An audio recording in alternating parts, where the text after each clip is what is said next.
pivot tables and how important it is that you learn how to use them, at least at an elementary level, I would say. Now let's focus on the actual purpose of this tutorial, which is to change the format of our data. If you want to follow along, the data is available here where it says second tutorial. Down here there will be a link to the data and the videos themselves. Once I finish recording all these links will change, but this link will not change. If you click here from Dropbox, that will take you to a page where you can download all the data that I'm using: child mortality, why too long, example, etc., etc. So you can download the datasets if you want to follow along. Now, when you download data from public sources, what happens sometimes, or actually I would say quite often, is that the data doesn't come in the proper format. You will need to clean up the data, you will need to reorganize the data, and there are excellent tools for that. For instance, there is a tool called Trifacta that I would recommend that you visit at some point or try to use it at some point, which is not exactly free. It is only free if you use it with datasets that are smaller than 100 megabytes, if I am not wrong. That should be big enough for most data visualization and data journalism work, but in some cases you will need to work with larger datasets. But if your dataset is not that large, Trifacta could be a good solution. Fortunately, there's also certain things that you can do with Excel. I'm going to illustrate just one of the most common kinds of operation, which is to change the format of your data from wide format to long format with Excel. This tutorial, by the way, is based on this article over here that I read a while ago and that I linked here just to credit the source, and it is also based on the ideas contained by this other article by Hadley Wickham. For those who don't know Hadley is one of the most important figures in the history of R, one of the programming languages that I like to use. Probably the only programming language that I know to use just a little bit, or I would say, a little bit at an elementary level, I would say. But anyway, so Hadley has wrote a while ago an article, a paper actually, in which he explains the importance of transforming your data or cleaning up your data before you use it for visualization purposes. And one of the things he would discuss was how important it was to transform data from wide format to long format. So what is the difference? I'm going to illustrate this with a real example. If you want to go to the data.worldbank.org, which is the data website of the World Bank, and you search for a metric like mortality rate under 5 per 1,000 people, you will get to this page, and then you can download the data. When you download the data and you open it up in Excel, what you will get will be a file that will require some cleaning. I'm actually going to go to the original source. You can find this in the Dropbox folder that I showed you before.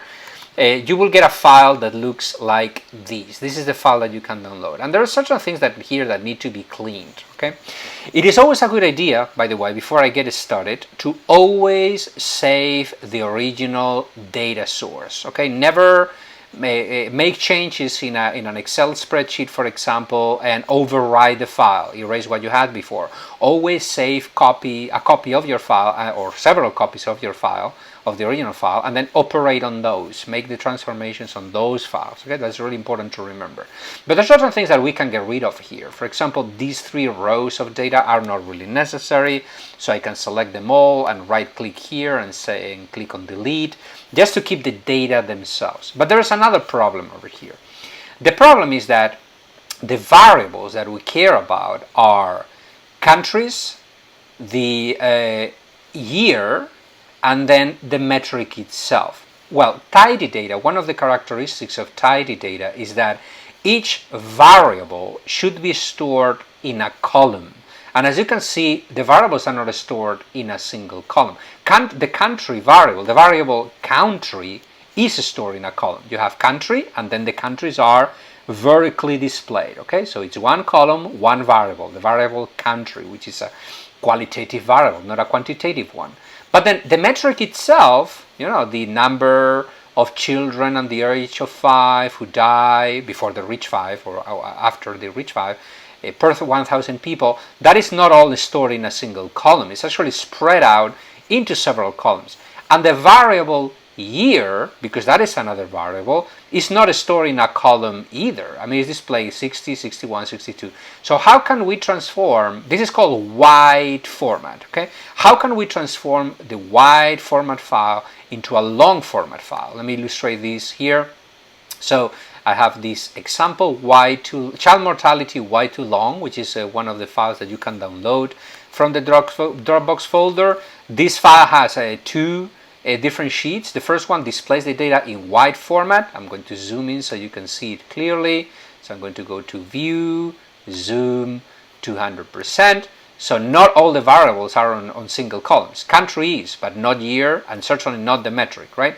But if you go to the second sheet over here, long format. This is the long format. You will see that the country names gets repeated several times. And the reason is that the year is also stored in a column. So you have Afghanistan 61, that number. Afghanistan 62, that number. Afghanistan 63, that number. I would encourage you to always transform data this way before you visualize it using tools like Tableau or Power BI or Insight, the tool that I'm teaching, or Yearn, which is another tool that I use, or R, the programming language. It's always a good idea to always keep the wide format, always keep the original file. That's very important also, never erase it, but then save a second version of the file in long format and use that for your operations. It's really important. So let's see how to do that, how to transform the wide format into long format. I am not going to explain the reasons why we follow the following operations, but just follow along. Just click on what I tell you to click. It will take like 3 or 4 clicks to transform one file into